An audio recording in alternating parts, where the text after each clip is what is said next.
আসসালামু আলাইকুম রহমতুল্লাহ।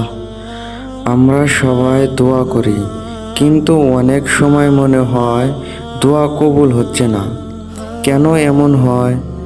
আজ জানবো দোয়া কবুল না হওয়ার 5টি গুরুত্বপূর্ণ কারণ। হারাম রিজিক। যদি আমাদের আয় রোজগারে হারাম থাকে, তাহলে দোয়া কবুলে বাধা আসে। রাসূলুল্লাহ সাল্লাল্লাহু আলাইহি সাল্লাম বলেছেন, যে ব্যক্তি হারাম খায় ও পরে হাত তুলে দোয়া করে, তার দোয়া কিভাবে কবুল হবে? তাই হালাল উপার্জন খুব গুরুত্বপূর্ণ। 2 নম্বর কারণটি হলো গুনাহে লিপ্ত থাকা। আমরা দোয়া করি কিন্তু গুনাহ ছাড়ি না। চোখের গুনাহ, মিথ্যা, পরনিন্দা এগুলো দোয়ার পথে বাধা আসে।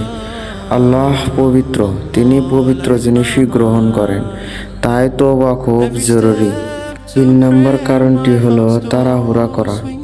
অনেকেই বলে, আমি তো দোয়া করলাম, কিছুই তো হলো না।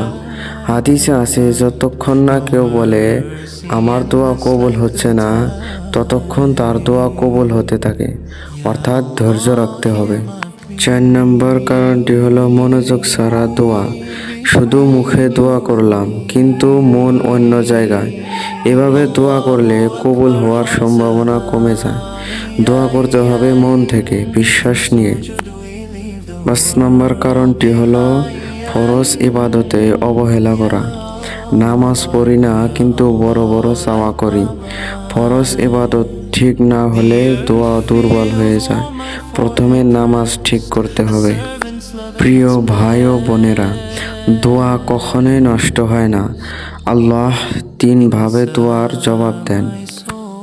1 নম্বর সাথে সাথে কবুল, 2 নম্বর বিপদ দূর করেন, 3 নম্বর আখিরাতে ভালো প্রতিদান দেন। তাই হতাশ হবেন না। আজ থেকে নিয়ত করি, হারাম ছাড়বো, গুনাহ ছাড়বো, নামাজ ঠিক করব। আল্লাহ আমাদের সবার দোয়া কবুল করুন, আমিন। ভিডিওটি ভালো লাগলে অবশ্যই কোরআনের আলো চ্যানেলটি সাবস্ক্রাইব করে রাখবেন। আসসালামু আলাইকুম।